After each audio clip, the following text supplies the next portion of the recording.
United States of America, to the republic for which it stands, one nation, under God, indivisible, with liberty and justice for all. Okay, welcome to our meeting. Before we start, could I please just take a moment of everybody's time? The last meeting we had was a little contentious. I know people get very passionate and emotional, but could you please just agree to disagree respectfully so we can get through this budget and present something to the town that we can all stand behind? And I would appreciate that. Thank you very much. Okay, Ms. Merman, can we move that up? I'm going to make a motion for the consent agenda. Okay, second? Second. All those in favor? Mr. Barrett? Middle school leave of absence, Andrea Palumbo. Middle school custodian retirement, Ron Pacheco. Middle school literacy appointments, Becky Chalk. Any correspondence? None. Okay. I'd like to make a motion to move up item 6D, Town Council request for high school students to construct sign. Do I have a second? Second. All those in favor? Okay, Mr. Bellucci, the other night at the town council, Mr. Bellucci was telling the council that a sign was damaged and he had to replace it. So Mr. Perry, who was on the town council, suggested that he come to the school department and see if the art department could design it and possibly the other department could build it. We're going to work with Mr. Bellucci and with the town on this, but I wanted to bring it to everybody. So Mr. Bellucci, he's going to tell you now. Okay. All right, thank you very much. As you mentioned before, Councilor Perry thought of the idea of coming to the Tiverton School Department to maybe work on a sign that was knocked down right at the Fall River line on Main Road. Right now, we don't have a sign that says entering Tiverton, entering Red Island. There's nothing there. I did contact the state maybe a year and a half ago to maybe work with them, develop a sign cooperatively. That's when Governor Chafee was there. He had a program where he was going to replace all the town signs, and obviously that fell apart and became unfunded. So we're standing alone. We have about $5,300 from an insurance claim we put in for the accident. And I approached the town council with a request for proposals to hire professional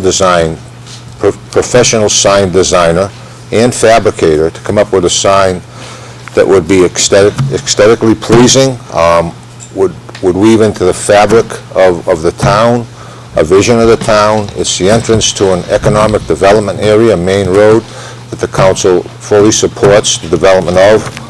So it's an important sign. I envision a sign that would be maintenance-free because I have to maintain it. Hopefully plastic, composite, something that would not have to go out and paint every year. It could be vandalized. We have to think about that. We plan on putting it on a raised area made of brick or stone to kind of elevate it, protect it from an accident next time. Originally there was a sign there on probably 8-foot white 4x4 post. It's a big huge sign that said welcome to the North Tiverton Commercial District. So there we're at with the suggestion of Councilor Perry. I'm here to actually challenge you to see if you can think of a way of coming up with a design that would meet that criteria and maybe even fabricate it. The DPW will put it up. I'm a structural engineer. I can surely engineer and check the drawings that you have to make sure it's going to stand up for a while. I'm wondering if you're ready to meet that challenge, or whether I have to go out for an RFP for a professional firm. Were you just looking for welcome to Tiverton? I mean, what? Well, I'm an engineer. I can go to my firm and have a sign printed up in black letters and a white background that says welcome to Tiverton. I can do that. I'm not a visionary. I'm not an artist. I think we need something with a bang. Yeah. We're leaving Fall River. You're coming into our economic development area. Welcome to Tiverton. That's going to stand out in a very busy area. It has to be proportioned. It has to be sized. It has to be scaled, colored, You know, we have a Chinese restaurant smack right there. It's going to be in the front of their parking lot. You know, so it has to be thought out. It's not just something you whack on a computer and come up with a CAD design and make it out of metal, so. Has anyone talked to Mr. Phillips or Mr. Tracy? I was just waiting for direction from the committee. We had to check first, and then they're going to check with them to see what they think they could do. I would recommend that, we speak with Bill and Adam and have them contact Steve. Right, and see what they could And do. and see if... Or Mrs. Burns as well, I'm sure Yeah, and she might Mrs. have some Burns, thoughts. and to see if it's feasible, if they can do what you're looking for. Sure. And if they can. Or design. Yeah, Maybe I'm the sure they'd design be- and I put I out don't want to speak for them, but I would like to give them a shot at it. proposal for fabrication. Right. That would be another They may option. take it to students and see what the Yeah, student that's what I was response is. thinking, yeah. Yeah. And if there's a lot of interest, We just there may wanted be a to make sure. competition to Yeah. choose Yes, the best I think that's an design. idea, or maybe we can have a professional versus an amateur competition Right. here, and we can do both, and let it be unnamed, and put it out there and see who comes up with the best, so. So is that okay with everyone? I just wanted to bring Yep. it before you, before we asked the Steve, I'll have teachers. someone contact you. Perfectly. For the That'd be great. people that you need to speak with. Absolutely. Thank That's you so fine. much. Thank you. Thank you for coming. Thank you. And thank you, Mr. Perry, for your suggestion. I'd just like to make a few comments. I thought it'd be a great idea for the schools to take on a project like this. We've got some talented young people in our school system, and to give them a project like this, that would be something for the town. That's true. I think they'd really come through for us. Yeah. it's a great opportunity. That's a good idea. Thank you for thinking of that. Okay. Move up 6A. I would- Spotlight on success. I'll make a motion to move up 6A. Second. Steve, do you Take a have vote? anything for the high school? All those in favor? Yeah. Oh, sorry. Okay. I know Mrs. Larson has something briefly on the Tiverton Pride Group, but I just had a brief report on Mr. Landau's boys basketball team with his staff and parents. Took the team down to a tournament down in Orlando before Christmas and New Year's. It was very successfully supported and fundraised by the town and the parents. And they did very well down there. They played against other schools from around the country, same size as our school. They were able to win 2 games. The game that they lost was against the team that actually won the tournament. So Wow. it was a real good opportunity for the kids that I'm sure they'll have a lot of good memories of. And they represented us very well as Tiverton High School students and members of the community while they were down there for Mr. Landau. That was wonderful, a wonderful experience for them. Thank you. Mrs. Larson? I'm just here quickly to update you on Tiger Pride. Unfortunately, Dave Landock, our basketball coach, couldn't be here because he's at practice at the moment, as well as Mr. Phillips had a conflict. So just to give you a little update on the 2014 Tiger Pride year-to-date, we've expanded our leadership team to 30 students on that board. We represent all grades, 9 through 12, as well as all sports, and we pretty much have hit all clubs as all activities being represented on that board as well. So it's grown substantially since the 8 that we initially started with. I'm proud to announce that 9 of our students were selected to represent us at a leadership conference sponsored by the Rhode Island Interscholastic League that took place in Warwick at the Crown Plaza. It was held with 12 other schools, and they asked Tiger Pride to share with them their initiative, their successes, their challenges, how they developed, what they're doing, their vision with the other schools, and hopefully it can be adopted in other schools as well. We were able to bring the 3 communities together for our like Tiger Pride groups that are also in Middletown as well as Portsmouth through the Life of an Athlete initiative. And it was sponsored predominantly in big part with the help and support of the Tiverton Prevention Coalition and the Rhode Island Interscholastic League. But it gave the opportunities for the students again to share with other communities and other student athletes what's happening in their schools. They also worked with the Navy SEALs. They did some team building challenges, and a few competitions, and came away with some good materials. In fact, one of our students actually shared some of the leadership experiences with one of our basketball teams at a meeting. They've implemented Athlete of the Week, and Athlete of the Week does not mean leading scorer. It's a sportsmanship and athletic award, so they're honoring student athletes that are making a difference and doing positive things in the classroom, in our halls, in our community on a daily basis. So I really look forward to the students being here in the spring to present to you. They're working on a video, and they've got a couple other initiatives, so it's really an exciting time for them, and we thank Mr. Frazette for his support, and as well as Mr. Rarick and you as well for allowing us to have this opportunity for our student athletes. Thank you. Thank you very much. Middle school, Mr. Rarick? Mrs. Mitchell? So just passed out, it's cleaned up again, the Lions Club Peace Poster Contest. Our third place winner was grade 6, Emily Tosi. Grade 7, Landon LaChapelle. Was number 2. And our first place winner, grade 7, Lauren Gregory. Beautiful. Those are beautiful. Beautiful. Oh, my And the goodness. description is at the top. The student artists can use no words, just pictures and symbols, and it seems clean up every year. We have an 8th grader, Alyssa Ronan, who we just received word Sunday morning that she did receive a Silver Key Artistic Art Award. And one of our 7th grader won for the entire District 2, Rhode Island. I don't know what that encompasses, but I know it might be a couple of counties.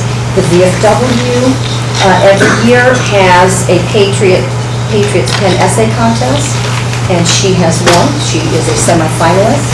She will be going up on the 24th to Cranston to dinner with 2 of our teachers and her family. We're also in the throes of implementing Science Upgrade, which is our $99,000 Champlain grant. And today we signed the purchase orders for the small lab and 100 state-of-the-art Dell laptops. So, I'm busy. And you'll invite us over when that's done, we can come play. When we're done playing with it. Okay, thank you. And what grades will be covered, will be using those science digital labs? 5 through 8. It will be all 4, it's And fabulous. there are 50 laptops, 25 laptops third grade level to be shared, 2 teams of 2 teachers per team. That's wonderful, and thank you for taking all that time to apply for that, and Mrs. Notariano helped you out too. Thank you very much. Elementary schools? At Ranger School, we're continuing with our Feinstein Good Deed projects. In this month, we're having a pet drive, which was a project that was initiated by a 4th grade student. The student has put together the project with some of the classmates. We're collecting, any kind of supplies for pets, and we're going to be donating to an animal shelter. Oh, that's nice. Thank you. Anybody else, Mr. Rivers? I believe that is it, Mrs. Blair. Okay. Project Lead the Way? You want to go back, or you want to B and C and go back? Oh, you need to the budget? More? What do you want to do, Mr. Rivers? You want to go to the budget? Yes, we Okay. have Mrs. Krager and Okay. Mrs. Andrew. Okay, so let's do the budget then. Since our last meeting,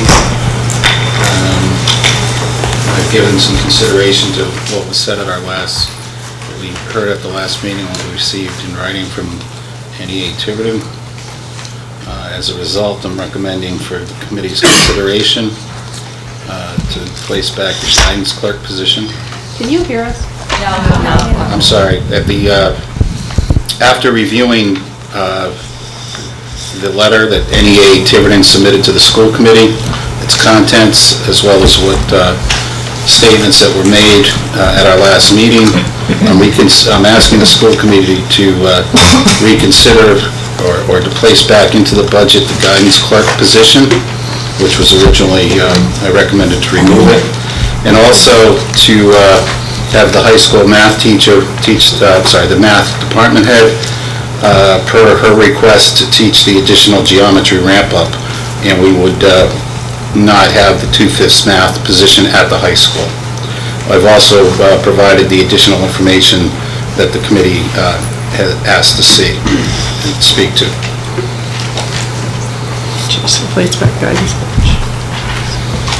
So does the,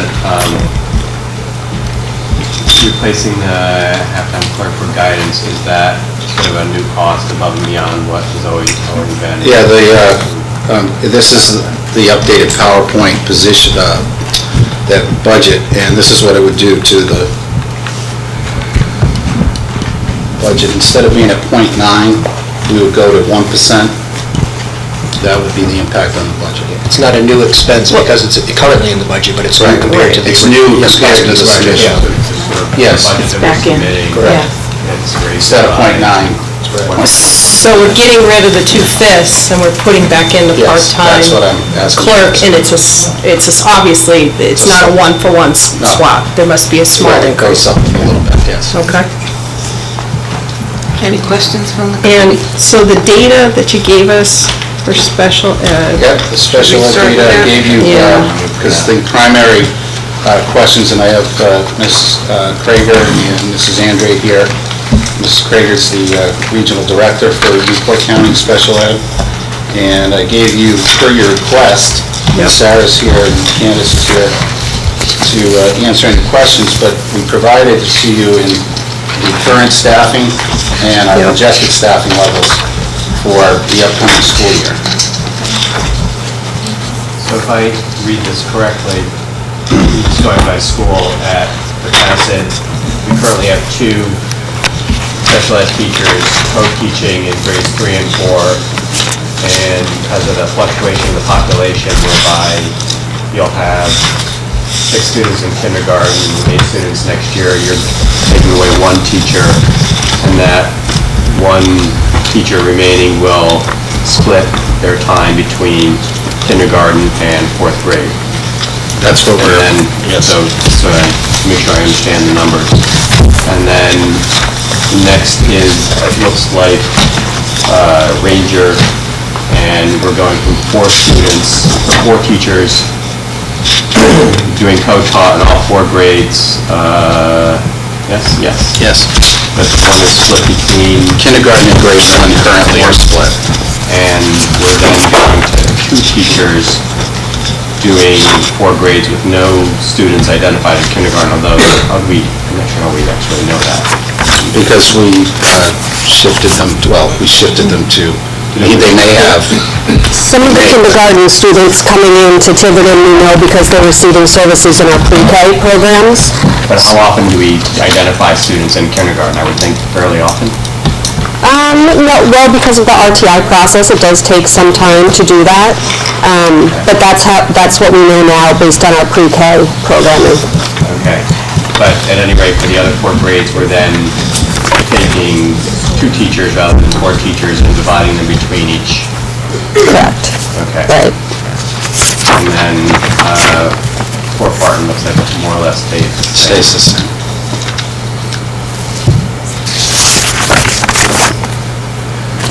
So I guess my biggest question is the impact that has on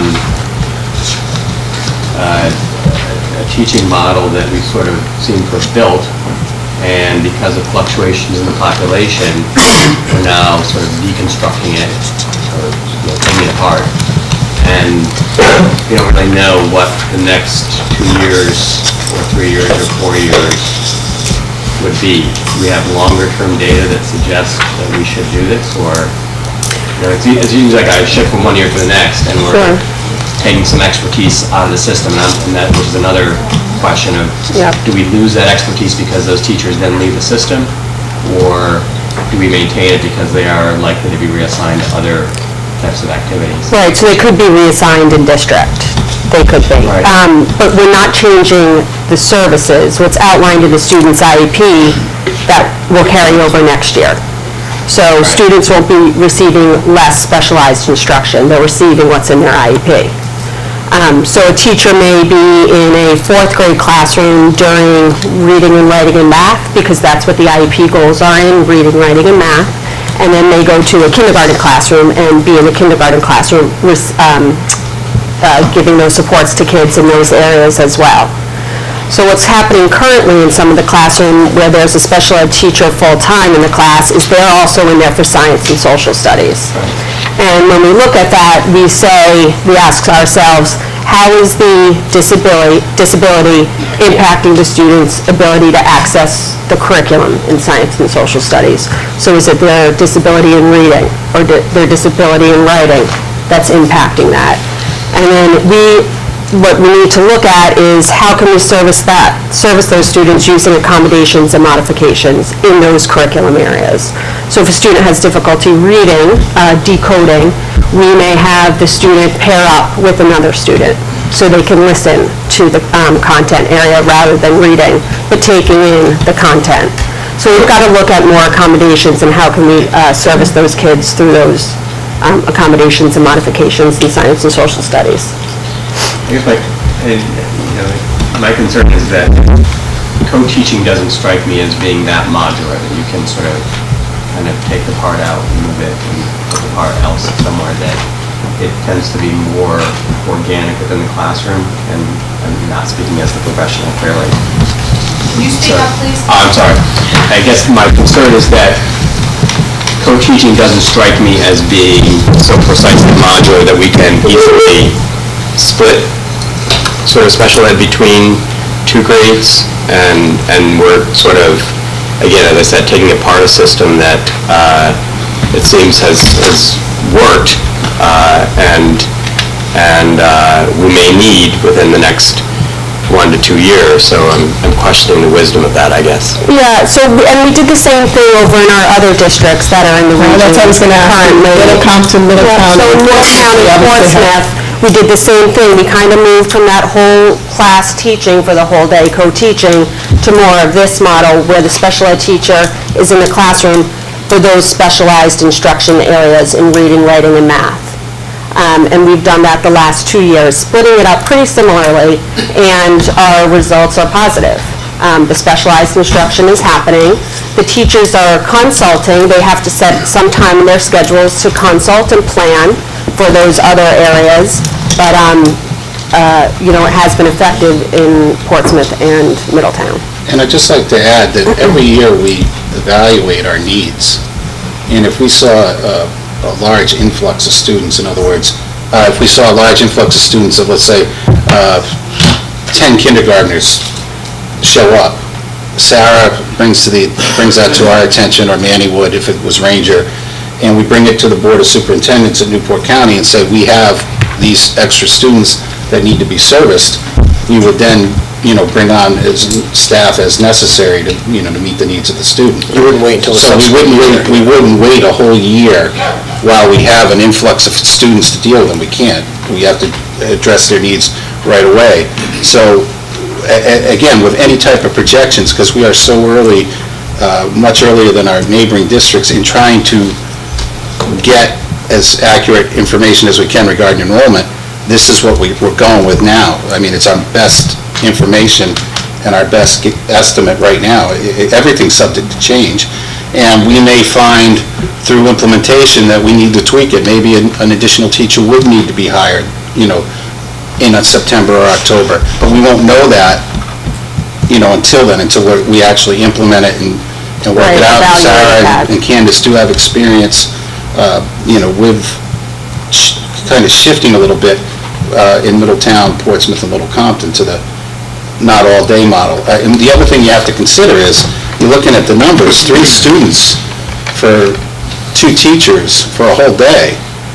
That, I can't say to you that's a great use of resources. Well, it's not 3 students that are being taught by the 2 teachers. It's 3 students in that class. Right, but that's why there's 2 teachers, because of the 3 students. Well, which is, and I guess my other concern is, we mentioned last week about the sort of secondary effect of the students who are not specifically identified by IEP as needing services, and we're maybe keeping them from being identified by IEP because they're kind of getting the services by default, which is, I suppose, doing ourselves a disservice, because then we don't have those kids identified as needing it, and what's the potential impact of that? Yeah, so that's a good point, and I think together with Mrs. Donnelly Roach, we'll be looking at that response to intervention a little bit more deeply, and how and who would be providing that targeted instruction. So we would be working together and looking at who, not just special education teachers, but who else could be doing that. Do you have the staff capacity to, like, Flex that way. flex so that quickly? Like, if we say, oh gee, we really do need to tweak and we need another staff, do you either have the current staff flexibility, or is it pretty easy to find? Currently, we have the ability to change our minds between now. Right. Well, that I know, but I'm talking once the year. Once the year, we have the flexibility in the sense that we would have to bring someone on. Right. Okay. You know, And you haven't found in the past that that's an issue, finding people? But every year, if we never made this proposal. Well, that's an issue for teachers as well. Every year, you don't know what you're going to get come September. Things change. And we have to, and we've done pretty well as a region being able to adapt to that, to provide those services. You think you got it straight, and then all of a sudden, you know, something out of left field comes in. Which is part of the reason we always argue and keep our reserve. Right. Because you don't know when you're... And we'll continue to look at this. Special education numbers change so frequently, either with incoming students or students being discharged from services or leaving the district. So we'll continue to look at this. Mr. Rarick, myself, and Ms. Andrade, I just sent out an email recently to teachers just to update their lists to make sure that I have the accurate information. So we're continuing to look at this And too. we're going But to talk right now, about looks like working with this is the what we principals need. as well. Obviously, they play a pivotal role in this conversation to make sure come next year, you know, we're meeting all the needs, you know, of the students. This model does do that. It provides the needs for the students per their IEP. What anything else is, I don't want to use the term extra, but it is, because it's not required.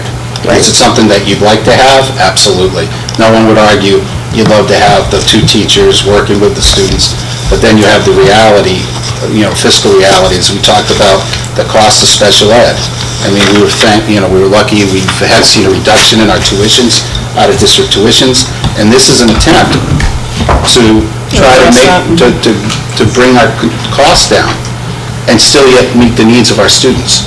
So I have some questions related to that. So we looked at UCOA data a few weeks ago, and I'm trying to remember exactly where we stood with... Sorry, we looked at UCOA data a few weeks ago. Thanks. So we looked at UCOA data a few weeks ago. Is it working? No. Can you hear me? No, not at all? There's an impression. I think these are just for the camera, they're not just gotta as much speak up, for the, you Jerry. just gotta speak up. Yeah. Camera? Great. So when people watching at home, you'll be able to know what we're saying. I'll say, why is he so loud? Exactly. $797 above the average for suburban districts in special education. So we are, all right. And we mentioned sort of, you know, again, going back to the model, this has worked for us presumably successfully so far. Do we have experience in our district, and that may be predating your time, of this sort of splitting between grades rather than having a co-taught class? Yes, definitely. Several years ago, I remember when myself and Ms. Mullen started teaching, although in different districts, we were a special educator in one elementary school. So we in fact probably had 30, maybe 35 students. Is that the best and most appropriate way to do it? Probably not, but this is a good in-between way where we are just in between a couple classes.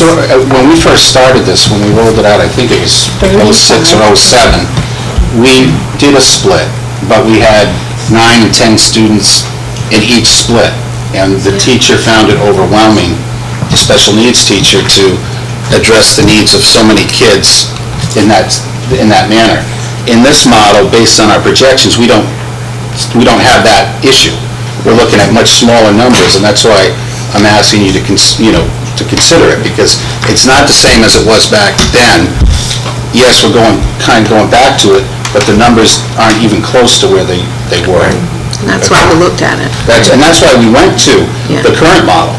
I recommended to the committee at the time, look, this isn't working, it's going to cost us a little more money, and we made the change, but our numbers, again, Sarah, you probably got it off maybe closer, but again, we've lost 30, 35 students just in the past year, since last June. The number of students not needing services. So that's also helping to drive down the cost, because the need's not there, as we talked about before. If your need goes down, your costs are going to come down. Do we understand why that's the case? Why does the need drop? It's just students who are eligible, so students either were no longer eligible for services or moved out of district. Sarah and Candace have been making a concerted effort to graduate students out, back into regular education. Because that's the ultimate goal. That's the ultimate goal, absolutely. And for years, unfortunately, it was, the child will never be successful. We take a different, Right, and that's a we've got good thing. a little different philosophy. Some students can be successful. So then just a couple comments from our neighboring districts who have made this move. One special educator did say to me that now that she is split between two classrooms, she finds her instruction to be very more targeted and specialized because she doesn't have the full day to kind of be flexible with her time. A regular education teacher also said that she had had the ability of working with a regular ed teacher for several years, that now that she's in the classroom on her own during like a science or social studies, she's been able to model what the special ed teacher has taught her too. So we, hope that happens too in Tiverton. So best practices are coming forward. And the districts, Portsmouth and Little Compton, that you switched to this model in the last few years, what was the impetus for that? Did their student numbers requiring services also drop? And that's why we're sort of behind, just because it took a few more years before our numbers In dropped Middletown as and well. Little Compton, they, I believe, went down a little bit, but Portsmouth still went up. But they wanted to save money on personnel, if I remember correctly. So are we dropping 3 positions or 4 positions? Total of 4. 3 in the elementary level. Right, all one at I the middle provided school was the level. elementary, because that was the focus of our discussion. 3 in the elementary. Right, and 1 at the middle school. It's the behavioral The modification. BSP, I misspoke, the BSP is staying, but there's another position that will be removed. So But the there'll be 4. behavioral is staying. But the BSP will be staying. I got it confused when I spoke last. We won't have as many kids there now because of Portsmouth leaving the district? Is that why we want to get rid of it? Is that part of There's it? a small impact on that, yes. Especially the BSP. Yeah. And I guess, again, my other concern, not a lot of concerns, but, oftentimes these are, it's statutory that we have to fulfill these services, as opposed to if we cut something else that wasn't by law, and we suddenly found we had a need for it, then there's no, compulsion for us to reinstate it. But for a lot of these things, we are, mandated by law to do these things. Absolutely. So I guess, again, I voice my concern about sort of taking something apart that seems to be working. I don't know if anybody else has other questions that otherwise the time. That's okay. No, they're good questions, good concerns. Are there any other questions for Sarah and Candace? Anything? Because there's a whole bunch of stuff that we have in the packet. I was... And that was their piece. Thank you, Sarah. Thank you, Sarah. Thank you, Candace. You too. I'm just going to take your... Don, this is... Thank you. Thank you, Mr. Ritter. Just going back to the information, and we can take it one at a time. I know Ms. Herman asked... AP, yes. For the AP VHS, and I provided that. Yes, and I do have some comments. Okay. Because I analyzed the data a little differently. 83 students enrolled. These are students across Rhode Island who enrolled in virtual high school AP classes. Only 34 of them actually completed the course and passed the exam, which gives us a 40% pass rate. When they figured out the 68% pass rate, they ignored the 19% dropout rate, the 16 students who did not finish the course at all, and they completely discounted the 17 out of the 67 who finished the exam but chose not to take it. So at this point, I'm not going to vote against including this, but I think this is the reason why I wanted the exact numbers. It is only a 40% pass rate, and these are students that I imagine were carefully selected as being highly motivated and who learn well independently, just like we will screen our students for that. So, Again, it's a legitimate It's a try. concern that you're talking about, but again, it's proof that it is rigorous and that it does take a special student, but AP, again, being a former teacher, that's how it should be. You shouldn't have an 85% pass rate, because I would question the rigor of anyone's content if that's what they were getting, because you either got the brightest group of kids, cohort. well, we do have teachers who have passed We rates have, but you have... over 90%. We have some which have zero. And some that are 90, It's very rare, but those numbers have unfortunately come back down into the 70s and 60s for us, for those folks, but I don't want to talk about it. But the percent that weren't taking it, that's not really an option. We ask. Yeah, we require it, they'll all take it. So There's a you few that kind do. of, different then. yeah, that percent of kind of not And how will this figure into a student's GPA? Is it just going to be completely outside their GPA, No, like it'd be- BCC classes? No, it'd be included just as if they took it. Who's grading it? Not their AP score. No, the No, not APs, the AP, but like if a student takes the class at BCC now, that is not, and they may get an A. we would It's not considered part of be their GPA online, at they Tiverton High provide the School. grades to the school. And so that online grade will be considered the equivalent to the Again, that's THS one of the things we have class. to hammer out, but yeah, it'll be Okay. on the transcript. And considered part of their GPA. Sure. Yeah, so I guess, I think support the concept and maybe hammer out the details. And I think we need to be alert to the fact that there's a 19% dropout rate, so we're going to need to support these students. And again, I can only speak from personal experience, and it's very limited. My daughter doesn't take an AP class, she takes just a regular online class, and it pushes her, which is good. And I can only imagine that the AP is even that much more challenging. So, you're right, we do have to be very supportive and selective in those first couple cohorts. All right, so And that's... then the next, Just as we are not, I don't want to go too far from the beginning, I still want to go back and talk about this first thing that you proposed. Okay. Because you said that the math department had in the high school that she will teach geometry on her course next year. She volunteered to do this? Is going to be part of her load? Yes, she did it at the last meeting. Yeah, she wanted to try a different model than what Bill was So recommending. instead of evaluating going into the classroom one period a day to offer feedback to teachers on their teaching, she will not be doing that, and instead will be teaching a ramp-up class that period. Per And Bill, request. my understanding from what you put here is you're willing to try that model. Give it a shot. We'll see. And that's exactly what this math support person is supposed to do, right? Well, that's what the math, yes, if we had it, was what, as Carol described. And what happens then to the, Evaluation. the idea We would of con- having a... Well, we would continue for a year and see if the scores improve, and we'll have to do an evaluation at the end of the year. We'll also have a year under our belt at the middle school to see how that went How the there. coaches are How the working. coaches are Yeah. working. And then compare it and see. Make a determination really about this time next year to see if we want to go all coach, continue it Yeah. at the high school level or not. Or if this is alternate model has worked well. I guess who functions then as the department head? The department head's still the department head. Their duties just would be all teaching primarily.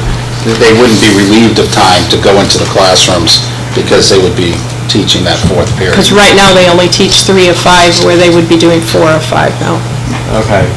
No, I guess I'm wondering who's going to do the work that they were doing that they're now teaching this class? Or is he doing something they Yeah. then need to do and... They're not, Sort of a donation or something. they'll be doing it, they'll have to do their other duties, department head duties after school or during their planning periods. That's up to that person. So the department head doesn't change, it's just she would like to, they wanted to try a little different No, model. I than- understand that, I'm just sort of, That was my understanding from the memo. Invented some work. But currently, the department head teaches 4 out of 5? They can, but right now, Or 3. math and science, Steve was able to work the schedule so that they teach 3 3 this out year. of 5. Okay, but was that new this year? Okay, so it's not unusual. They usually teach 4 is the way to look at it. This year was the exception, because Steve was able to make it work. But to make it work, there was a reason behind it, because there's some other responsibilities which are given to someone, because otherwise we will say, well, you don't have to teach 4 courses, you can teach 3 because I was able to work it out. Right, that's why, You. well, we'd be hiring the extra 2/5 person. No, but let's just forget about 2/5 person. Let's just talk about what you mentioned, which I, The department heads still would do their work that they do now. but why did we change it from 4 to 3? What justification for this? Not just we were able to work it Steve? out, Mr. Fazette? but there's some responsibility. What is the justification for a department chair? Why was math 4 to 3. 4 out of 5, now it's 3 out of 5. One of the considerations was that the areas of English, math, and science are the assessment area courses, and with the preparation and the changes in the curriculum, those areas were at the forefront. So the math department chair had, along with the science department, which to some extent, we had an opportunity to limit them to 3, so that they could have more access to things that were going on in the curriculum. The department chairs in those areas are pulled excessively, as it is, out of their classrooms throughout the year, by ride. There are representatives locally with other districts at other ride conferences. So yes, if the opportunity is there, we need them at that level, liaison, management level to fill that role. It's there now. It's truly there. And testing assessment area is a big component of it at high schools, especially since it was a graduation requirement. We won't talk anymore about that. So, but now, what we are doing in one of these cases in Mass Department, the chair of Mass Department, like her own choice, is going to teach this course and forfeit the other responsibilities. We have to also see how the customers choose the courses, the students. We've got to wait until course selection time comes up to see if this is going to be truly come to fruition. Instead of doing the work Steve just talked about in school, the math department head's now going to have to use her time outside of school, more so than she probably does now, to stay current with what Mr. Vizette was just addressing. So there's more impetus, on the math department head to do it that way. And you were okay with that? It was in the... It was the request. Yeah. So I understand. We should have a sense of gratitude.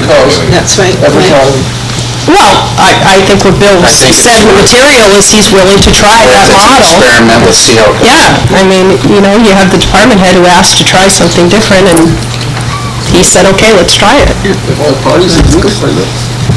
Stacy? Could I actually speak to that as well? So I'm Stacy Elkins, I'm the science department chair over at the high school. Also proposed for my department was to hire a 2/5 position for that ramp-up class to be added into physical science general. What I would like to volunteer for my time, instead of going in and observing other classrooms, is actually for me to teach said ramp-up. So I would like to have that consideration for science as well. I'm not prepared to make that recommendation. Okay. Because I believe in the coaching model, and I want to see how it works, and I'm not going to scrap it Before you do both? before we try it. Okay. So you want to try it in one department before you try it in both? I want to try it at the high school in science.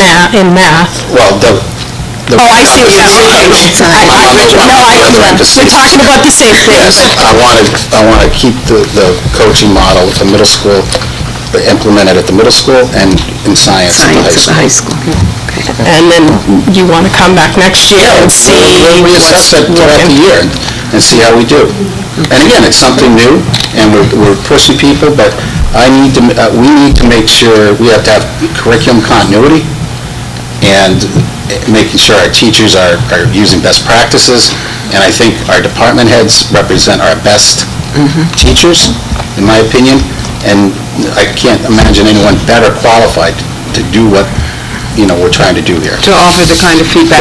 I would have to agree that bringing somebody in from the outside who doesn't know our students, work with our students, or know our teachers, and having them offer feedback on a classroom that they've observed would not be nearly as helpful to the teacher as feedback from a colleague who knows those students too, who knows the curriculum, and who knows that particular teacher's strength.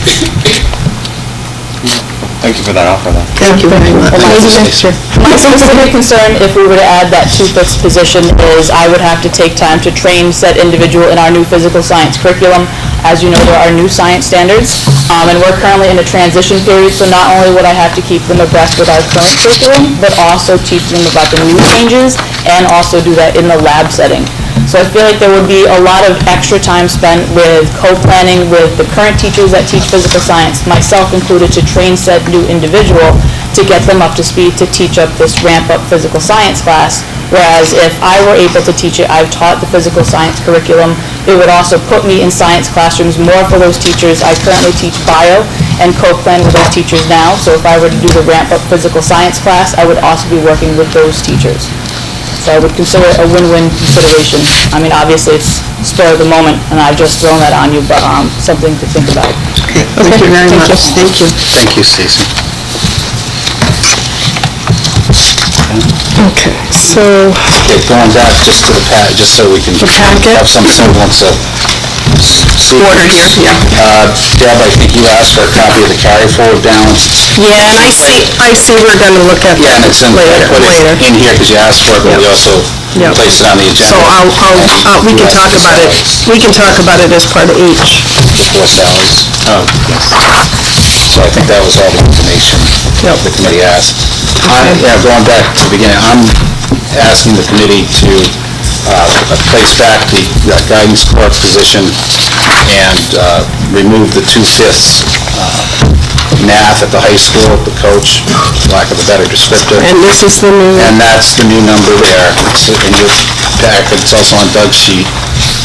It would represent a 1% increase versus a 0.9%. It's the very last page of the document. And I just wanted to quickly mention, because I had a few people who talked to me who said, oh good, the schools only did 1% and the town only did 2%. I want people to understand that's just the expense side. There's a revenue side. Revenue minus expenses equals your budget. The revenue side in Tiverton is $600,000 short before we start. Because what we did last year as a community is people voted to take money out of savings. So it's like taking money out of your savings to pay your mortgage. Your mortgage is still there. So I know people are excited, and I'm very excited, and I appreciate the hard work that you both have done to get to the 1%.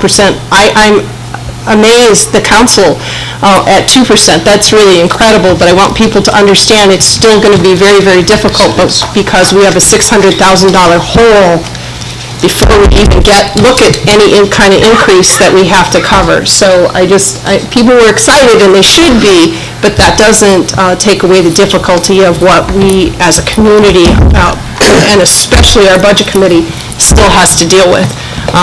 Right, because we increased spending last year, but we didn't want to pay for it.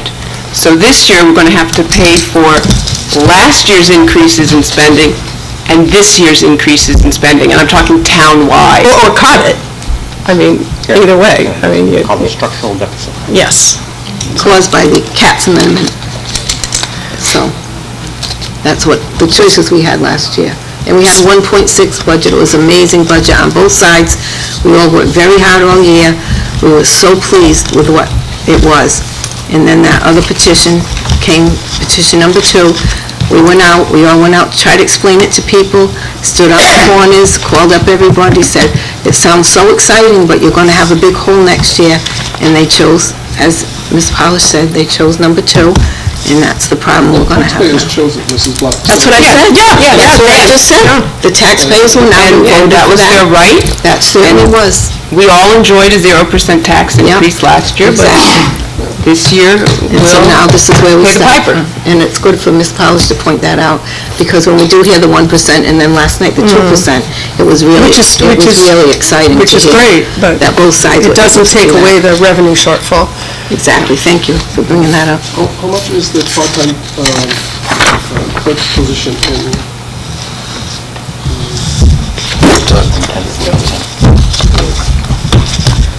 $8,500, the part-time only.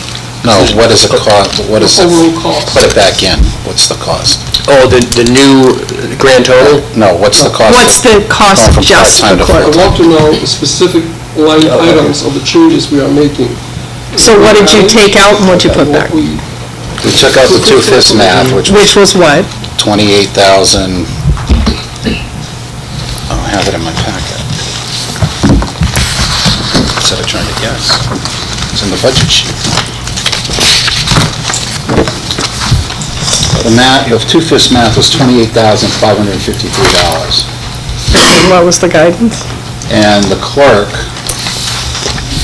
This is a part-time. 41,600. Okay. Right? Are those correct? Yes, it's Those are the ones part-time, we yeah. gave me. 41,600, that was the savings. Cleared it. Because it goes over half-time, they're entitled to Is it benefits and pension, so health insurance is now in there. 0.6, is that what it is? That person's full-time, it was a half-time, it was .5 up here and then .5 in my office.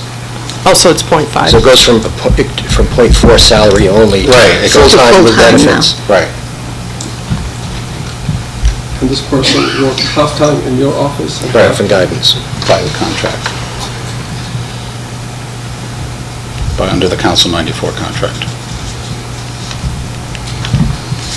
So this person was under two different contracts? speak up? It's very hard to hear. Yes, my question is about this part-time position, clerk position in guidance office. So this person who is in guidance office works half-time in guidance and then half-time in different union? No, same. No, not union. not Same doing union. It's all Council 94. All council. Same union, Okay. different, Yes, that's yeah. right, because it's not, Okay. it's a support position. Okay. Okay. So So what do you need? I'm looking for you to approve so we can submit to the Budget Committee our preliminary. I did have a few comments that I'd like to make Okay, first. go ahead and then, I know last week, we did have a lengthy discussion about guidance, and we got a lot of feedback. I think if someone had walked into the room and just heard the comments out of context, the impression would have been that we were recommending to dismantle our high school guidance department or somehow to cut it to the bone, and that's not the case. We've had a strong commitment to guidance, particularly high school guidance, and supporting it over the years, and our budget as we go forward will continue to do so. I wanted to just step back and remind people how we got here, and that was because we looked at our budget analysis that we get from the state, the Uniform Chart of Accounts, and what that showed us is that Tiverton School District spends $250 more per student on guidance than the average suburban district, and we are considered a suburban district. At the same time, we spend $200 plus less per student, so more than $200 per student, less the suburban average in math and science. And math and science have been areas that we've struggled in terms of student achievement. And I've been on the committee 6 years, and year after year, we've said, we believe our students can do better. How can we support them better? We need to devote more resources to it. And so when we saw how much over the suburban average we were in guidance and how much under we were in math and science, we asked the superintendent to come up with a plan to do some reallocation. Now, I understand that numbers aren't everything, and so I thought to myself, well, really, is it that Tiverton is properly funding guidance and the rest of Rhode Island is not? So I looked for some outside guidelines on what the recommendations are for guidance. And I went to the website of the American School Counselor Association, which is a professional organization that represents and advocates for school counselors. And that organization recommends a ratio of 250 students per guidance counselor at all grade levels. And across the United States, most states do not achieve that. Massachusetts is 441 students per guidance counselor, Connecticut is 518.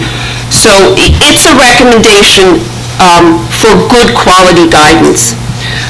I looked at our high school guidance counselor student load. Currently, with 4 counselors and less than 600 students, our high school counselors have a student load of 145 students to 1. Their organization recommends 250 to 1. If we cut half a position, we will be asking our high school guidance counselors to have a student load of 165 students per counselor. Now, I need to point out that at the elementary level, we're not serving our children nearly as well. At the elementary level, K through 4, each guidance counselor has to service 330 students, and next year, if we cut them to 1.5, they'll be servicing well over 400 students. And yet, no one spoke up at our last meeting about guidance services at the elementary level. I did read the 8-page letter that Mrs. Mullen wrote to us and considered what she said. She's concerned about a half-time position at the high school. She fears that might be disruptive to students who would not have access to their guidance counselor every day, but on an every other day basis. So my question for our superintendent is whether we might consider leaving 3 full-time guidance counselors at the high school. Their student load would still be less than 200 students per counselor, and leaving 2 at the elementary school, which would give them a student load of 330 students per counselor. My recommendation to the committee would be to keep it as recommended. Even with the change to the high school, the numbers are below the recommended amount by the association that Mrs. Herman mentioned. But also at the elementary level, we will have control over the school psychologist next year and the social worker's schedule. Having worked with Mrs. Mrs.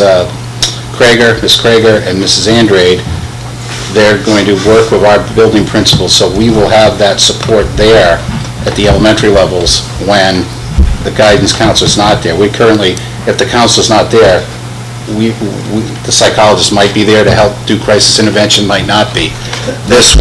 We're planning on trying to supplement and, services, at the elementary level. I just think the high school guidance counselors, they do have a lot of work. They have the senior applications to college, and all the other issues that high school age students bring. Again, in a perfect world, it would be nice to be able to stick to those ratios that are recommended.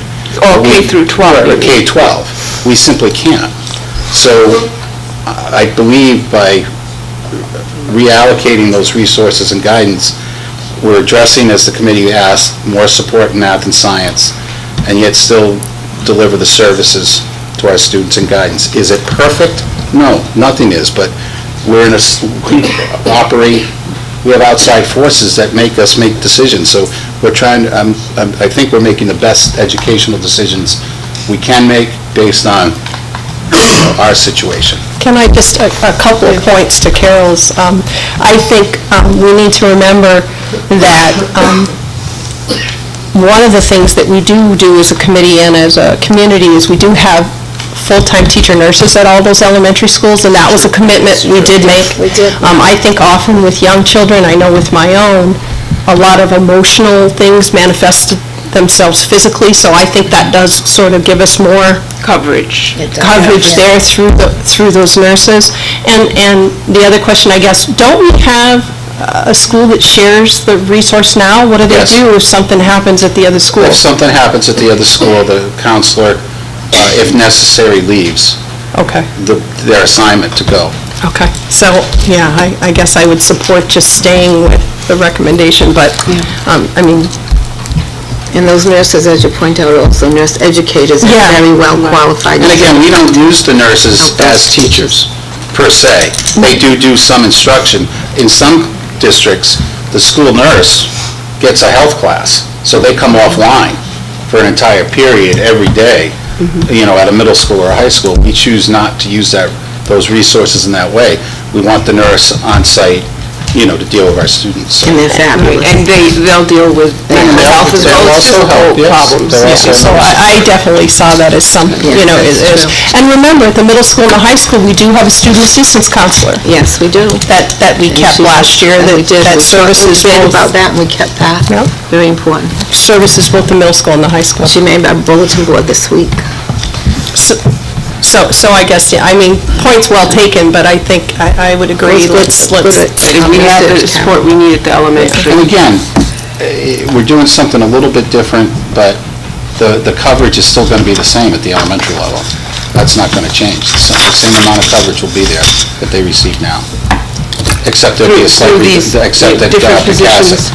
Cassett will see a reduction, because Mrs. Tobin's going to have to come offline, where she was permanently assigned there now.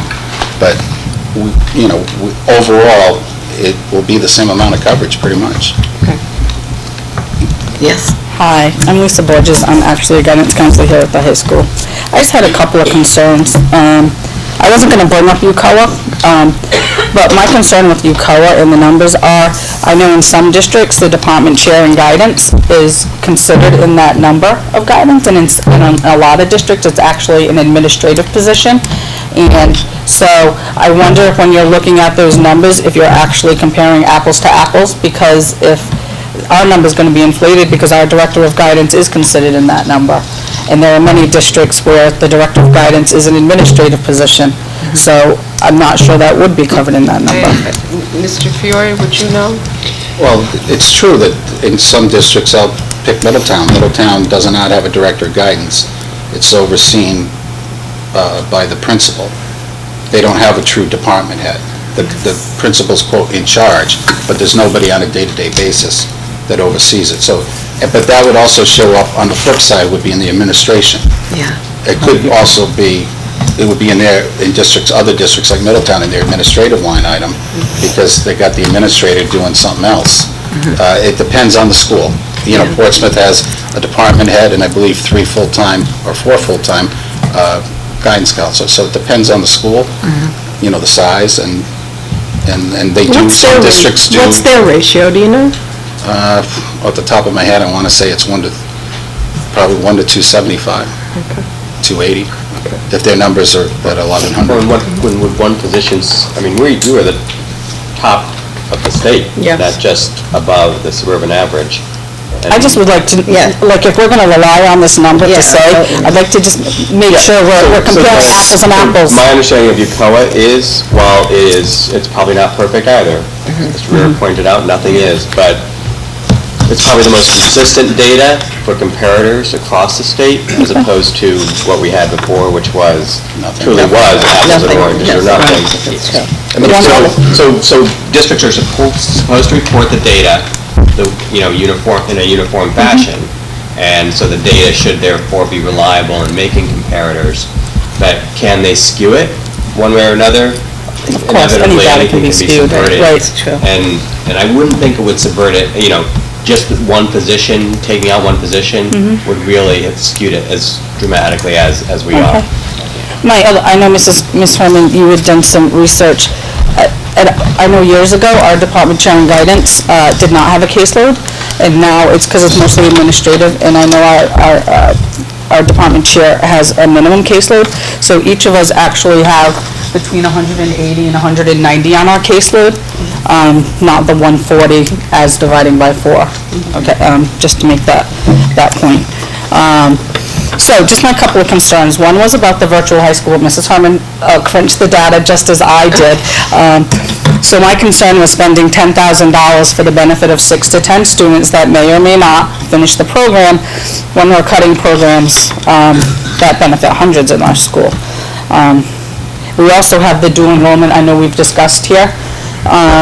We've had kids especially take a lot of classes, as long as they have a 3.0 or higher, they can take up to 3 a year for free. It does not get computed in their GPA, but it is actual college credit. And if a student wanted and took a Psych 101 over there, they could actually come here and take our AP Psych exam. If they took chemistry at the college level, we could order an AP chemistry exam for them to take. So that's an option for some of our students as well. Because I just get concerned as how are we going to choose the students to take those classes? Right now, with access and opportunity, any student can take an AP class right now. Obviously, we prefer to have a teacher's recommendation, so they can be successful, but I think with these 6 to 10 students, you're limiting it just to the top students in each class. Another question I had, on one of the slides, it says, and I think you've discussed this already, that you're eliminating an elementary guidance position, but that's not exactly, it's half and half, is that correct? Yeah, it's for the sake of purposes, it's a position. Okay. So, I'm just concerned, I know you looked up all the data. I know what we do on a daily basis, you know what we do on a daily basis. I'm just concerned that the service to our students is going to dwindle. The other counselors are going to up their caseload by 25% than they have now. It is true, I guess Amy wrote a letter saying that some counselors, some students are only going to have a counselor every other day. And I look at them as my kids because I am the least senior guidance counselor at the high school. I'm not concerned about my job at all. I'm concerned about the students because I look at my caseload and I say, okay, what student on this will be okay with me being here every other day? Or a counselor here every other day. Okay, what students, and we have great counselors, but you build such a rapport with these kids and such a trust issue, it's upsetting to know that next year they're not going to be mine anymore. They're going to be somebody else's. They have to now build this and start from the beginning with another counselor and build that trust. And some of them have significant issues. We have kids that all of us check in on every single day, whether it's a formal meeting in our office, whether it's a discussion at lunch or in the hallway. We have kids that have that need that we need to meet with every day so they know that we're here for them. And it's just my concern as to what's going to happen. We have a great model here. We've been commended by NEASC. I think our parents see what a great job we do for our kids, 9 through 12. I can't speak for elementary guidance because I've never worked in elementary guidance, but at the high school, I think we do a tremendous job. And it makes me very sad to know that our kids aren't going to get those services. That's all I have to say. Thank you very much. Thank you for your thoughtfulness and your good comments. I just have one comment about what you just said. I do not think that spending $10,000 on 10 students is excessive, because we sometimes spend $100,000 on a single student who is a special needs student, and we do not blink on that. So if we feel that there's a need which has to be fulfilled, we do that. And we cannot simply neglect that we do not provide adequate services comparing to other schools and adequate opportunities to students who are planning to go to college. So our decision is not to basically excessively spend money on a handful of students, but try to simply provide in a very cost-effective manner some services which, because of the number of students we have, cannot be delivered here through teaching additional couple of advanced placement courses. How much would it cost to offer a couple or 3 additional advanced placement courses? Certainly not $10,000. So this is one. And 2, in terms of some students not being able to see a guidance counselor every single day, I understand that there are some students who might have this need, but this is not the majority of the students. And as the guidance department is well organized and it's very efficient, as we know, it's a very simple situation that a person who is part-time is not going to get students who need daily attention, because you simply make the adjustment in your loads, and these students can be assigned to someone who is here I do agree, but Take time. that does sometimes change on a month-to-month basis. A student that might not have been in 2 years. Well, most parents cannot see, and most children cannot see their parents on a daily basis. And still, they are brought up pretty well. So I understand there are some special students who may need daily attention, and you guys are professionals and you know how to handle it. I don't think this is going to impact the services of the students. Okay, thank you, Yanni. Okay. Yes? I disagree with you on that, Jan, because, and it's not just students, I'm going off track a little bit what I was going to say here, but we have students that walk in constantly, and it's not for negative things, it's not because they're in dire straits or anything, but they are teenagers. Teenagers are on demand, and I think you probably know that. So regardless of whether it's they're bringing their college application in the day it's due, and we have to stop everything and run to the post office at 2:30 to make sure it's stamped the date that it's due, then we do that. That happens with the top 10, not the bottom 10. This happens constantly. We see our students, all our students, maybe 2 or 3 times every year. I mean, we see our kids all the time. And our caseload is around between 180 and 190 apiece, because we lose kids, we get kids, we're still registering high school kids. There are schools that the student has to email their guidance counselor to set up an appointment, and they may get a response in a week or so. We don't do that. We see them immediately if we can. That's why we know our students. We have gone from a full-time student assistance counselor and school psychologist to part-time both. We cannot have the school psychologist or student assistance counselor helping students with college applications. It won't happen. So when you say the parents don't see their kids on a daily basis, so what happens when I say, I can't see you, Johnny, and Johnny's mom says, why didn't you see my son and daughter today? Because it will happen. We'll get the phone call if we do not see that student, because that's what they used to here, and we're proud of that. That's why maybe guidance has always been funded the way it is, because it works. This isn't a safe school by accident. We work very hard with our administrators on a daily basis.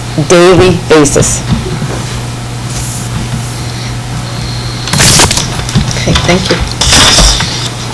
Any more questions? No? We all set? Yes. Have a motion? Sure. Would you come If you come up. If you can get up. I'm sorry, I didn't know if I was able to ask about something else. Absolutely. Because you guys went on to talk about something else. As long as it's still a budget? It is a budget, yeah. So Denise Truva, Ranger School, and I have 2 questions, actually. So we heard Mrs. Krager stand up, and she talked about the numbers and it being about a certain set number of students. And I can understand that. It's hard to rationalize 2 full-time teachers for 3 students. I totally get that. I may not like it, but I get it. So I guess my question would be, this will be an unusual year. As a co-taught teacher, I've not had fewer than 8 or 9 special education students in my co-taught class in the 7 years that we've done it. I've had as many as 12, and next year would be the first year I've had less than 9.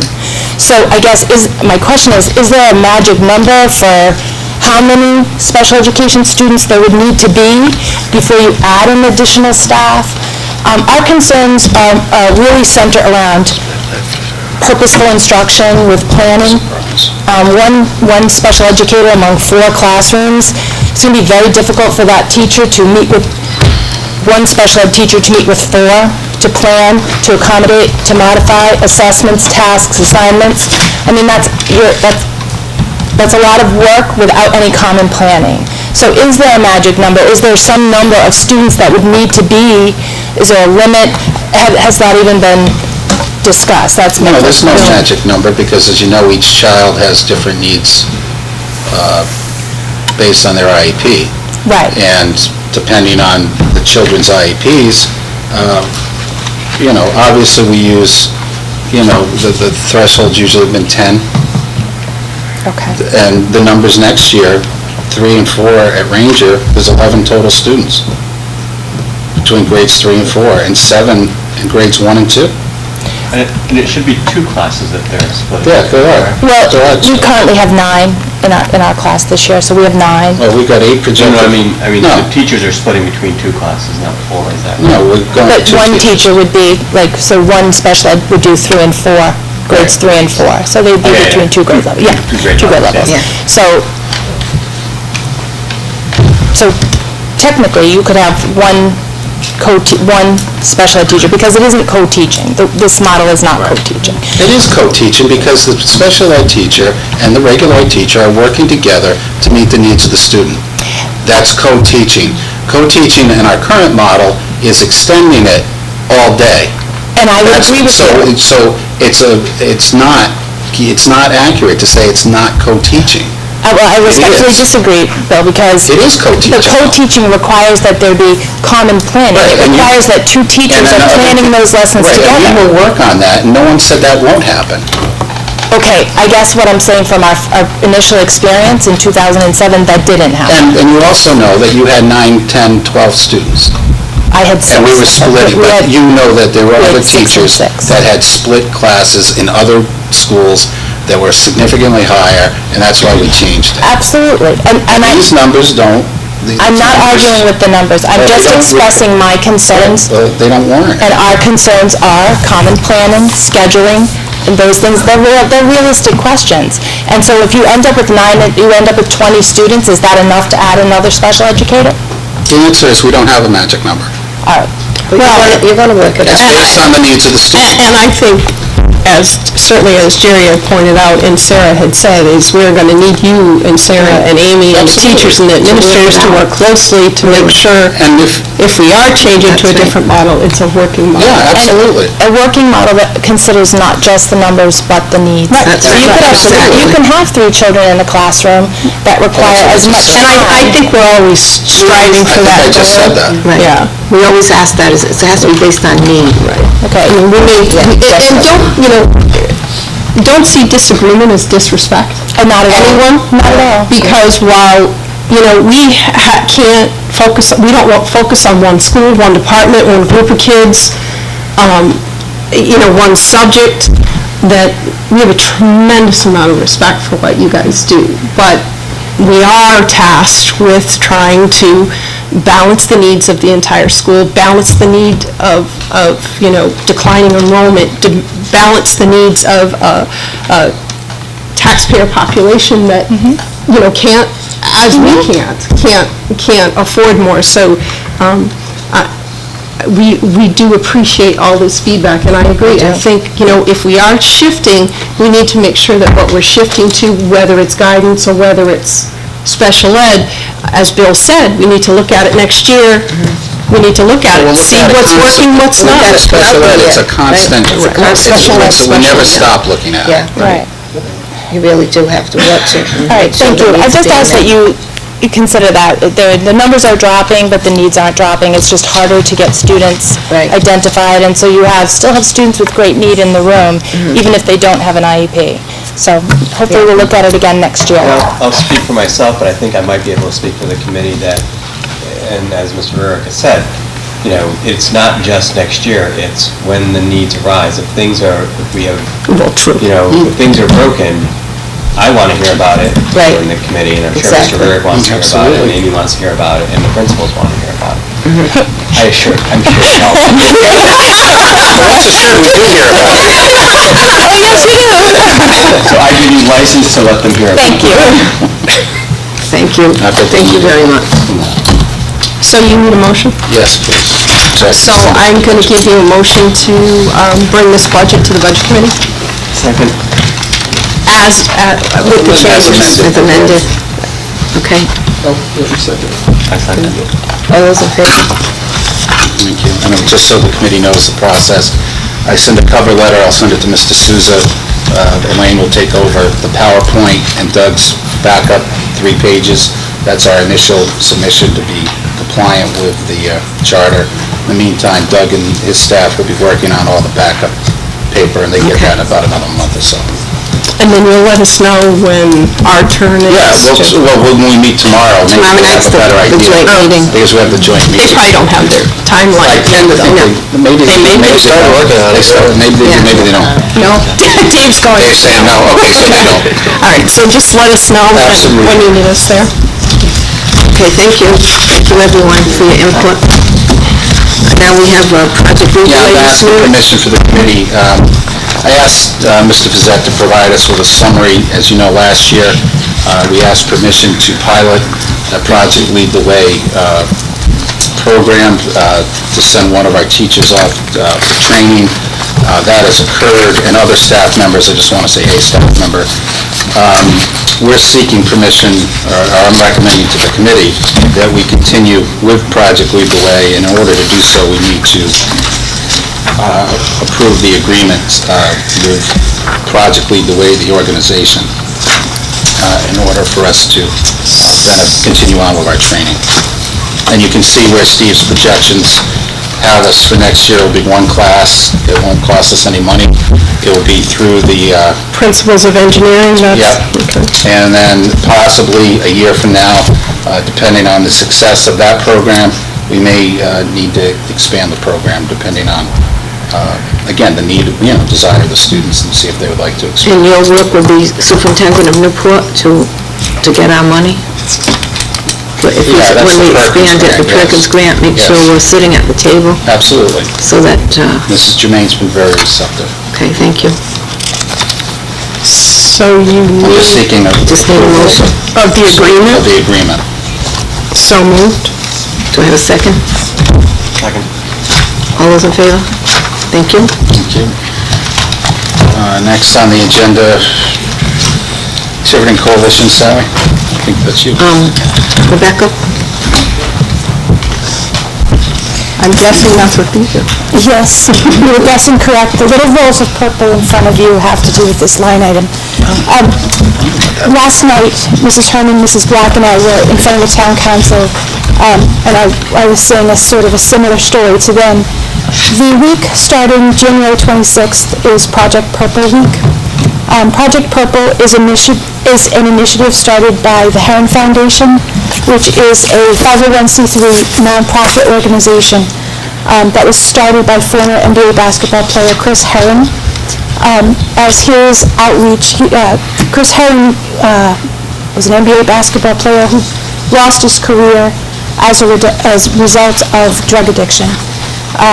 He is in recovery, and he is making it his life's work to reach out to young people and families to make sure that those who are addicted are able to get treatment, those who are in recovery can remain in recovery, and those who have never used drugs stay away from alcohol and drugs as young people.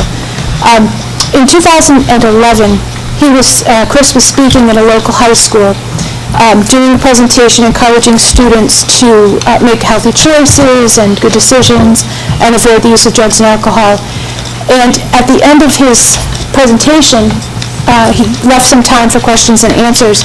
A young woman in the crowd, a high school student, stood up and said, "Thank you, Mr. Heron, for speaking with us and for validating what we do." And so he said, "Well, you're welcome. What is it exactly that you do?" And he had noticed this sort of group of students all sitting together, all wearing purple shirts, purple T-shirts. This girl happened to have one on. And she said, "Well, you see, we have these purple shirts on, and that's because we are the sober students of this high school." At which point, a lot of the other kids, the non-purple shirt wearing kids, sort of laughed and joked and, that made a little bit of a joke out of what she had said. And Chris thanked her for the bravery and the courage that it took to speak up and say that they were making choices that sometimes are maybe not so popular to speak up about as a high school student. It's an uncomfortable thing to speak up about your healthy choices and the decision to remain drug and alcohol free when you're among your peers. So we thanked her and we congratulated her for her courage. And then when he went back to his office, he spoke to his staff about the need to do something as an organization that recognized the courage that it takes as a young person to make those healthy choices. And not only to make those choices, but to stand up and speak out especially in front of your peers. And at that point, Project Purple was born. So Project Purple, although it is a substance abuse prevention initiative, really it's a focus on those students who are making the right choices. Most Tiverton High School students do not use alcohol and drugs. That's something to be really proud of as a community. Most of our kids are doing the right things, making the right choices, and they're standing up. They're supporting one another in those choices. This Project Purple Week gives an opportunity for us as a community to recognize and celebrate that. At my conversation with the town council last night, the Tiverton Town Council voted to declare the week of January 26th Project Purple Week in the town of Tiverton. They also agreed to put a banner, we're going to provide a banner for them to put on the front of the town hall. The police department has agreed to put purple ribbons on their cruisers. The fire department didn't have much of a choice because although I hadn't spoken with the chief at that point, he's kind of have to be guilted into it. He happily agreed, although he didn't have a chance to deny or decline. First student is putting purple ribbons on the buses for both the Little Compton and Tiverton runs, and they're also putting up a pledge poster in the front, inside in the front of each bus. So we have, and I have banners for each of the schools that want to participate. I've had preliminary conversations with the administration at the middle school. Of course, they jumped right on board, as they always do. Preliminary discussions with high school administration about putting a banner up. I have enough for any of the elementary schools as well. So what I've given you for your little purple roll there is a piece of ribbon. You can tie it on your mailbox. We're going to encourage local businesses as well as families to do something during that week to signify their support for those young people who are making really good, healthy choices. So just give me a moment, please, because this is personal to me. When my son, James, my youngest son, loved basketball, so when I taught at Durfee, Chris Herron played there, and he signed this ball for James. And then he came here to speak after he, as I said last night, when you go through hell, keep on going so the devil won't know you're there, and that's what he went through as he went through BC and Tarkanian and then the NBA. And he came back to speak at the high school, and he spoke during the day for the students, and you could hear a pin drop, and then at night for the parents. It was amazing, through Tiverton Prevention Coalition. And one of the students said to him, how did your mother feel about all this? And he just looked up there and looked really sad because his mother had passed away. So afterwards in the hallway, I said, Chris, I said, I know how your mother feels. And he looked at me and he said, what, Mrs. Black? I said, she'd be really proud of you because after everything you've been through, and you were lucky to make it through because we know people that don't, I said, you came out on the other side, you're trying to help people. And if you can save one life because of what you're doing, she'd be more proud of you than any amount of baskets you got or any kind of career you had with the Celtics or anything else.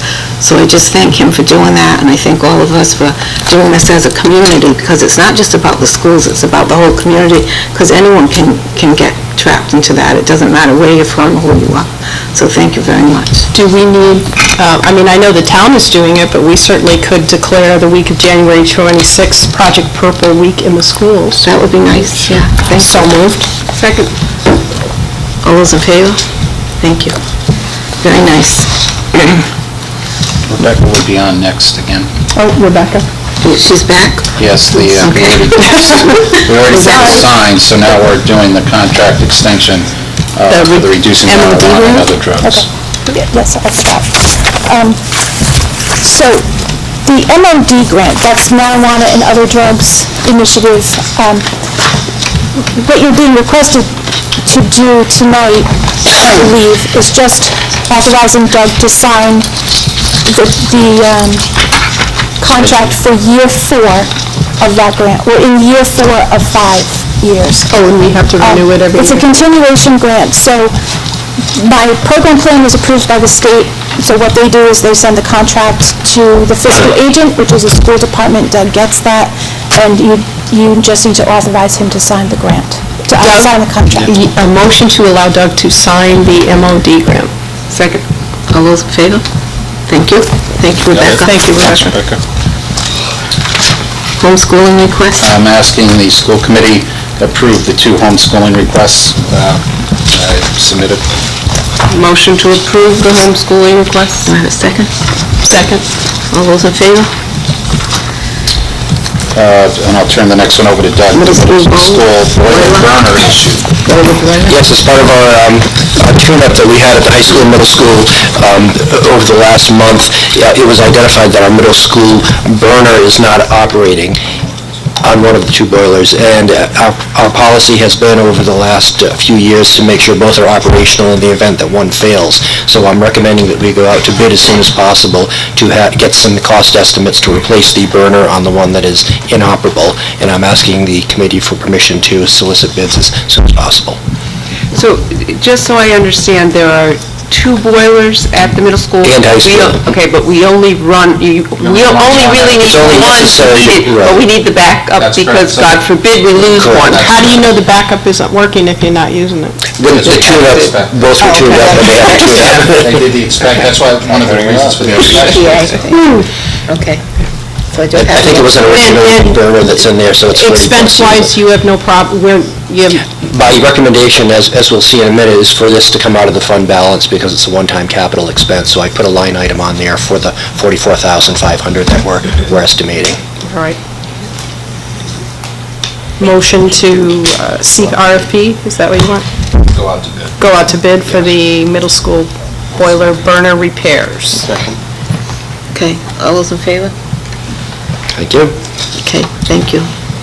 Fund balance? The next item, Deb brought up at our last meeting, or one of our meetings, I can't remember which, to see our fund balance. Doug has the breakdown for you. Now, where is it in here? It's The page after the boiler, so it's So it's 6H. bottom third, it's right before the science.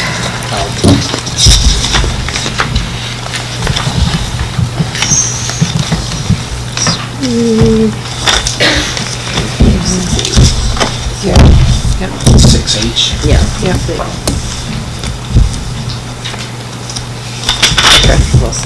All set. So this is audited?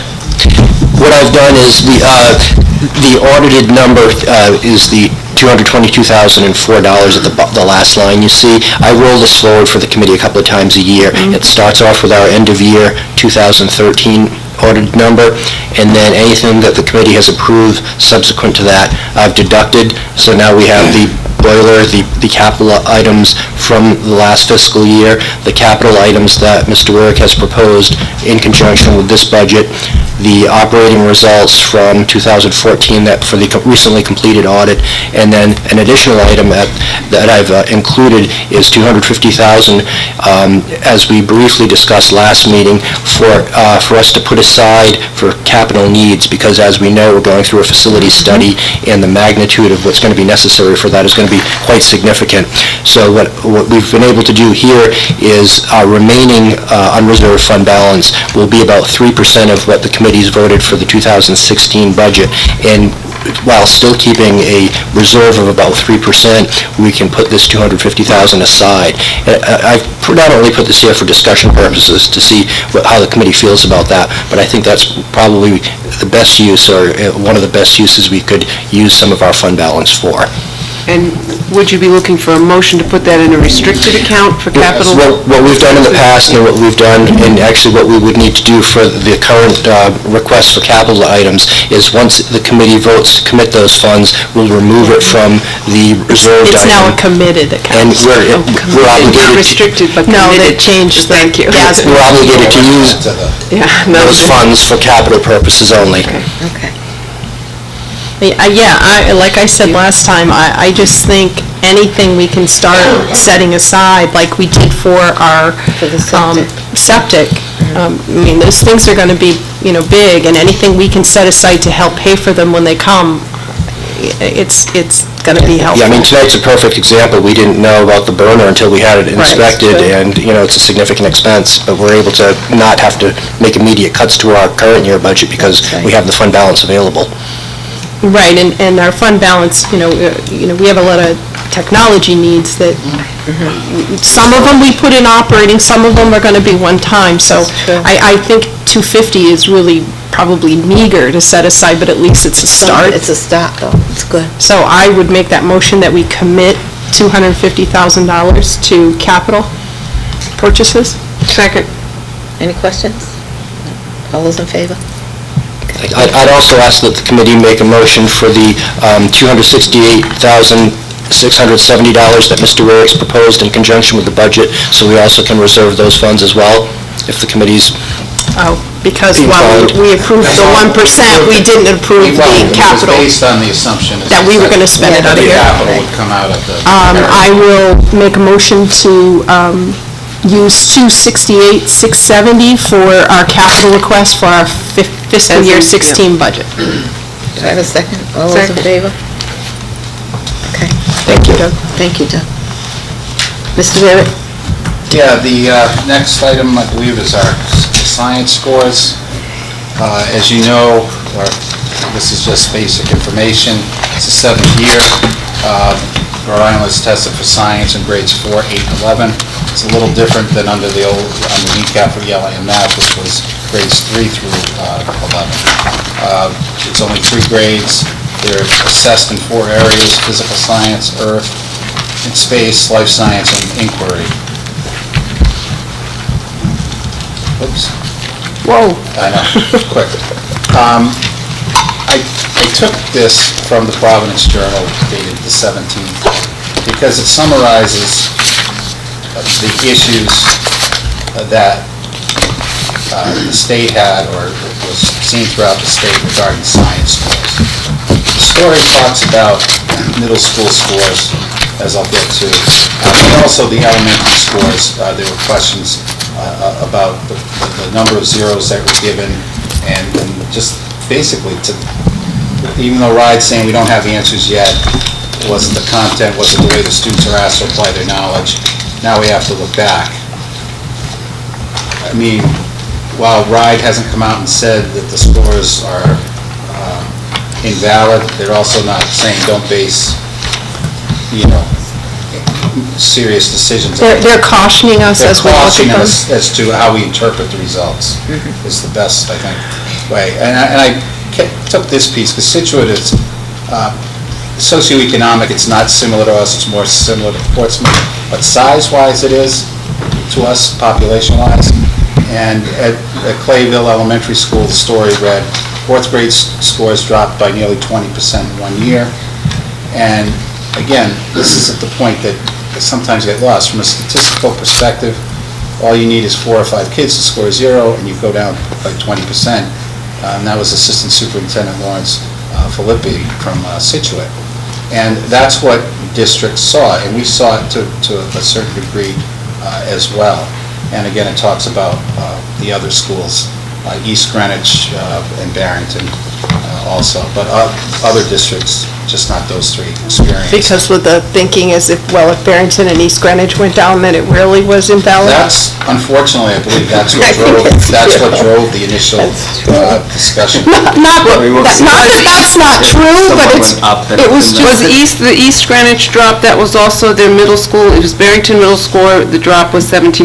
East Greenwich, was it also their middle school that dropped 19%? Because I took it right from the story, so I'm... Not that that's not a valid indicator, I just think it's funny that they, we had to put that in the article. 4th grade science, overall, we didn't do that badly as a district. We stayed fairly consistent. Cassett was our only elementary school that showed growth. Whoopee. The middle school dropped a little bit, but again, was above the state average. You have these at the end of your presentation, as opposed to here. The high school, again, they talked about the middle school and the elementary school levels, but the year before, the high school was in the top 10 for science scores, and then they dropped 12%. Yeah, number 9, I got my article. You just, you really, have to be careful with this year's interpretation, and some of the summaries, and again, if I'm going too fast. Which is why we look at trends. Right. Picasso was the only school to show the increase in our district. They would have improved by 58% if Wright had given 1 point on the controversial sections of the assessment. We decreased by 1 point at all 3 schools. Ranger had 3 students in that similar range. So you can see, in our district, it would have impacted us, 5, 6 points higher, had RIDE conceded those areas that everyone was questioning. The middle school decreased by 7%, but it's still 6% higher. And again, the high school, as we talked about before. But at the high school, Steve did an in-depth analysis with Mrs. Elkins. 19 students missed proficiency by 1 point. And again, with all the other questions that went into the assessment, you simply don't know, is it did this cohort just miss it? Or was there something with the questions? Some things that, some of this we've talked about before that we're doing. Our science kits have been upgraded. We've also worked on developing our assessments and teaching materials, because believe it or not, RIDE is going to a new science test in 2017, the new generation science standards, which will be more challenging than the current ones we're using, so we're in the process of making that transition. I believe Ms. Elkins referenced that a little bit. We're also working on analyzing informational texts, also just not to help with science, but also to help our students with the PARC assessments, because informational texts are going to be playing, and how our students can interpret from informational text, are going to be a bigger part of the PARC assessment. So, it will help support just not science, but also our students in math, ELA. We use our kneecap release tasks that RIDE gives us, and we've also increased the teaching from science from twice a week to 3 times a week. Manny, is that correct? Did I get that right? So we're improving the amount of time, and our PTOs have been very generous, funding either presentations on science or school-wide assemblies. So again, anything we can do to provide access and opportunity for our students helps us. We're in the process of integrating science into the literacy, and this is where Amy, one of her many tasks that she's working on, as I just talked about, integrating science with literacy and math. Amy, this Amy? This Amy. Curriculum Amy. Curriculum Amy. Not that... Not the other Amy. The other Amy. Amy 1 teaches us. And Amy 2, or however. The Amy R. Okay. At the middle school, we're going to continue working with the Dana Center. Again, these new science and engineering standards are quite challenging, and it's just an ongoing process that we'll be working on. Every level uses the release tasks. We'll be using our second professional development day next month. Part of it will be devoted to the science curriculum. We continue our work with best practices, and also Mrs. Mitchell's working with her staff to see if we can include more science instruction into the flex block for next year. I don't know why it doubles, and I think that's it. That's the summary in a nutshell. Any questions? So can you remind us where we are with kneecap going away and PARC? Kneecap has gone away. PARC is our new assessment. We've first wave... For ELA and math. No, right, I was going to clarify. For ELA and math, kneecap's gone. But now we have PARC, but science still remains with us. Kneecap. And that will be in May, along with the second wave of PARC testing. But only our juniors get tested. I don't want to say only our juniors. Our juniors get tested, and our 8th graders and 4th graders will get tested in science, as well as PARC, the 4th and 8th graders, because they also get the second half of ELA and math PARC in May. So in May, the 4th, 8th, 11th graders will take science. 3 11 standardized tests. Could we have... Grade 11 will not take PARC. Only 9 and 10 do. 4 and 8 do both. Right, so they'll They take... get a double dip. You would like a schedule of like... For the item that I asked you to put on for the next meeting, could you have that with that? Yes. The PARC and the kneecap schedules? Okay, that'll be good. Provide a schedule. Go with that. So is that going to be a full discussion of PARC or just a schedule of PARC? At the next meeting, the question has arisen, which had not been discussed at the state level very much. Could parents opt their students out of park? So I've asked to have it be put on the next agenda. So we'll discuss the... They've asked to place it on the next agenda, and I think it's a great idea that we do discuss it. We've also asked RIDE, and I think I've sent the email, CC committee to RIDE, asking for clarification, and they said they'd have something for us by this Friday. But that'd be a good time to look at the schedule. There's a big issue with the opt-out, and I don't like, it's not on the agenda, but our school's going to be penalized, our kids going to be penalized, is there going to be a penalty associated with the opting out?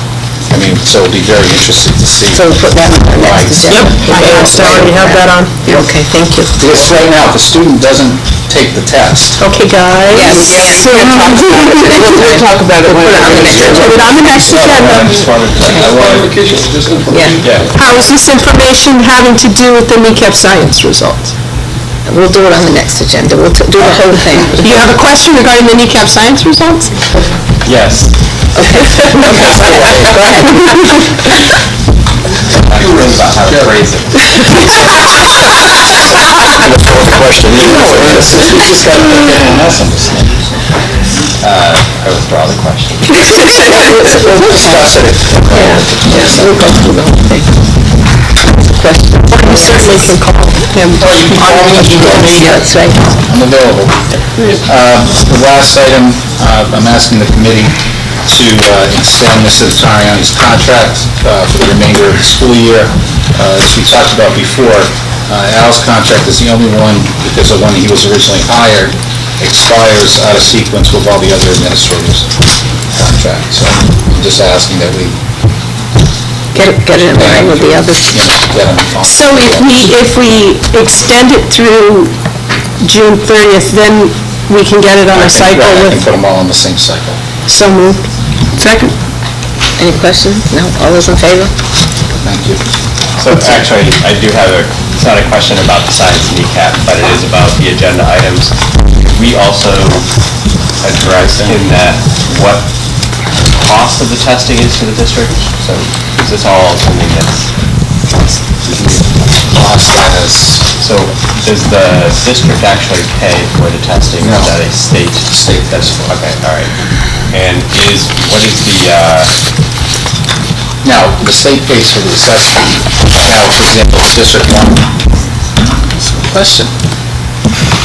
Put it on an agenda request. RIDE pays for it.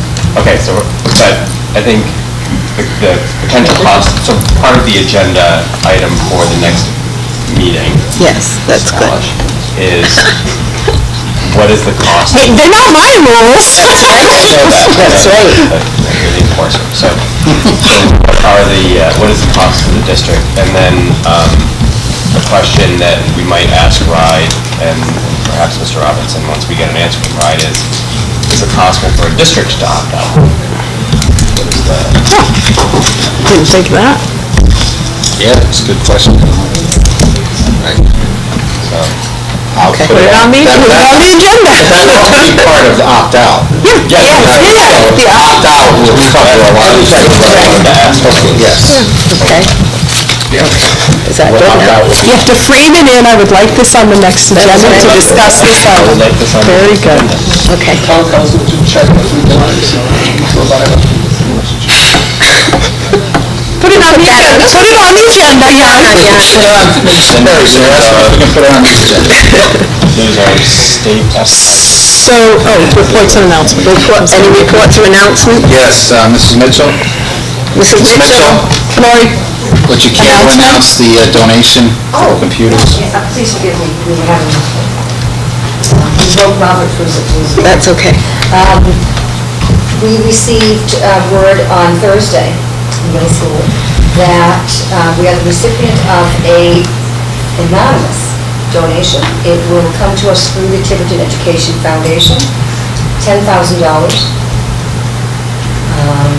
The family wishes to remain anonymous. And the money must be earmarked towards improving technology at the middle school. and we could not be happy. That's wonderful. Wonderful news. I also, along that, the Tiverton Education Foundation also over the holidays received an anonymous donation from another family earmarked specifically for the Tiverton Middle School Guidance Department. Had a lovely note about the commitment your two guidance counselors make to their students, and that is to honor both of them. Isn't that nice? Well, $1,500. I concur. That's I'm not wonderful. sure I've met the two hardworking. But they also wish to remain anonymous. That's very nice. Two anonymous donations in 2 days. In 2 days. $11,500. Wow. That's Very nice. It is amazing. I just have a question about this specific issue. Sometimes when you get $10,000, this might not be sufficient to, for example, equip the entire lab. And as a curriculum, can, in situations like this, correct, leverage what we got from someone and add some additional funds to this? Sure. To solve a problem on a complete scale as opposed to just add 1 or 2 computers here. So I don't know if Ali could look at this and see if, because I assume this will go to, do you have specific plans? The instructional lab, yes. Which is? Mr. Zara's lab. He- Okay. So you're saying like sort of a school committee match, if that would help to move it along? Once we receive, once you receive the donations, or the foundation does, then I will we'll bring it back if we need anything. With the recommendation. Yes, we have to kick in something. Within the $10,000. Okay, okay. He said he thinks the 10,000 is probably sufficient, but if it's not, Any other announcements, reports? Just briefly, Mrs. Beck, I provided the school committee with our financials through December. I don't have any reason no for one ever concern. claps for your announcement. No, it's because it's every month. Financial The most important line is the salary line. We're halfway through the fiscal year. We're exactly halfway through our salary line. It's still early in the heating season, some of the big variables. I am pleased that we've locked into our electricity rates, so the recent hikes that everyone's been experiencing on the home side haven't affected us. Is it hurting us on the oil side, though, because we locked in and oil is went down so much? This is the first year that the market rate is below what we've locked into. Because we're at, what, 287 right now? Yeah. Hopefully the weather will cooperate and that will turn around and help our fuel line as well. But I think in general, that's a wise policy, but sometimes... It's worked the majority of the years we've done it. And we're running favorable in SPED, as we've mentioned a few times, so I don't see any pressure on the overall budget. Thank you. The only announcement is tomorrow night, 7 o'clock, joint meeting with the 3 lines. Yeah, library. So we have executive? I'll make a motion that we go into executive session to discuss NEA contract negotiations, SS42-46-582, and special education legal opinion, SS42-46-582. Yeah, a second? Yes. Yes.